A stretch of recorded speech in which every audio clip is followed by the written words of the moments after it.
Hi friends, ఈ రోజు వీడియోలో దేవీ నవరాత్రుల్లో అమ్మవారికి మొదటి రోజు నైవేద్యంగా సమర్పించే కట్టె పొంగలి రెసిపీని మీతో షేర్ చేసుకుంటున్నానండి. ఈ కట్టె పొంగలి మనం నోట్లో పెట్టుకుంటే వెన్నలా కరిగిపోయేంత మృదువుగా ఎలా తయారు చేసుకోవాలో చూసేద్దాం రండి. ఈ పొంగల్ తయారు చేయడం కోసం 1 కప్పు వరకు పెసరపప్పు, 1 కప్పు బియ్యాన్ని తీసుకోవాలి. ఈ కట్టె పొంగలి త్వరగా అవటం కోసం నేను కుక్కర్లో తయారు చేస్తున్నానండి. కుక్కర్లోకి పెసరపప్పుని వేసుకుని పొయ్యి మీద పెట్టి లో ఫ్లేమ్లోనే కలుపుకుంటూ ఫ్రై చేయండి. ఎక్కువ మంట మీద ఫ్రై చేశామంటే వేగక ముందే తొందరగా కలర్ వచ్చేస్తుందండి. కాబట్టి తక్కువ మంట మీద కలుపుతూ బాగా ఫ్రై చేయండి. నిజానికి మనం ఇంట్లో కట్టె పొంగల్ చేసినప్పుడు బియ్యం క్వాంటిటీని 1 కప్పు తీసుకుంటే పెసరపప్పు క్వాంటిటీని 1/2 కప్పు లేదా సగం వరకు తీసుకుని చేస్తూ ఉంటాం. కానీ హోటల్ వాళ్ళు కట్టె పొంగల్ రుచిని పెంచడానికి, అలాగే పొంగల్ మృదువుగా ఉండటానికి ఇలా పప్పుని బియ్యాన్ని ఈక్వల్ గా తీసుకుంటారు. సో మనం తీసుకున్న పప్పు ఇలా బాగా వేగి కొంచెం కలర్ మారుతుంది అన్నప్పుడు స్టవ్ ఆఫ్ చేసి ఇందులోకి మనం తీసుకున్న 1 కప్పు బియ్యాన్ని వేసి 2-3 సార్లు శుభ్రంగా కడిగి తీసుకోండి. ఇప్పుడు ఇందులోకి మనం తీసుకున్న కప్పు కొలతతోనే 3 కప్పుల నీళ్లను తీసుకోండి. నీళ్లను ఎక్కువగా తీసుకున్నామంటే విజిల్ వచ్చినప్పుడు పొంగిపోతుంది. ఇలా 3 కప్పుల నీళ్లు తీసుకున్నామంటే కరెక్ట్ గా సరిపోతుంది. ఇందులోకి 1 టీ స్పూన్ నెయ్యిని వేసుకోండి.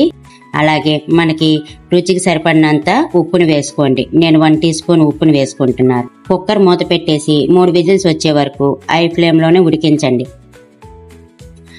కుక్కర్ 3 విజిల్స్ వచ్చేలోపు పక్క పొయ్యి మీద ఒక గిన్నెలోకి 3 కప్పుల నీళ్లను పోసి వేడి చేయండి. 3 విజిల్స్ తర్వాత కుక్కర్లోని గాలంతా పోయాక చూపిస్తున్నాను. ఒకసారి మూత తీసి అంతా కలిసేలాగా కలపండి. అన్నం పప్పు చక్కగా ఉడికిపోయాయి. ఒకసారి గరిటెతో కలిపి తీసుకున్నామంటే అన్నం లైట్ గా మ్యాష్ అవుతుంది. మరీ మెత్తగా మెదపాల్సిన అవసరం లేదండి. జస్ట్ ఇలా గరిటెతో అన్నమంతా కలిసేటట్టు తీసుకుంటే సరిపోతుంది. ఇప్పుడు పక్కన వేడవుతున్న నీళ్ళని తీసుకుని వేసుకోండి. ఒకేసారి మొత్తం నీళ్లను వేయకుండా ఫస్ట్ కొంచెం నీళ్లను వేసుకుని బాగా కలిపి ఆ తర్వాత మిగిలిన నీళ్లను కూడా వేసుకుని కలపండి.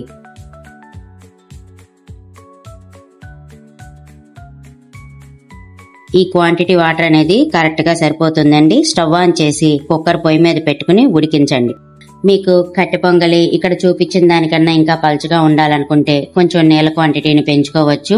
ఇప్పుడు ఈ కట్టె పొంగల్ని మరో 2 నిమిషాలు ఉడికించుకుందాం.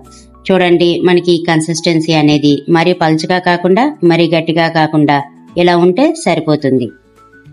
ఇప్పుడు కుక్కర్ని పక్కన పెట్టేసుకుందాం. ఇప్పుడు పోపు కోసం స్టవ్ ఆన్ చేసి ప్యాన్ పెట్టుకుని 1 టేబుల్ స్పూన్ నూనె వేసుకోండి.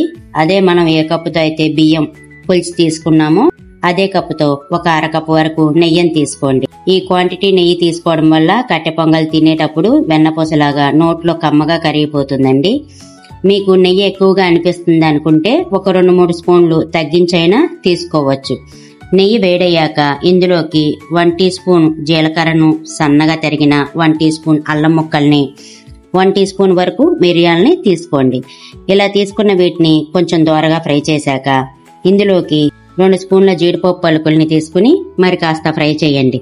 జీడిపప్పు లైట్ గా కలర్ మారాక ఇందులోకి సన్నగా తరిగిన 3 పచ్చిమిర్చి ముక్కల్ని, కొంచెం కరివేపాకుని, అలాగే 1/2 టీ స్పూన్ వరకు ఇంగువని తీసుకుని పోపుని బాగా ఫ్రై చేసి కట్టె పొంగల్లోకి తీసేసుకోండి.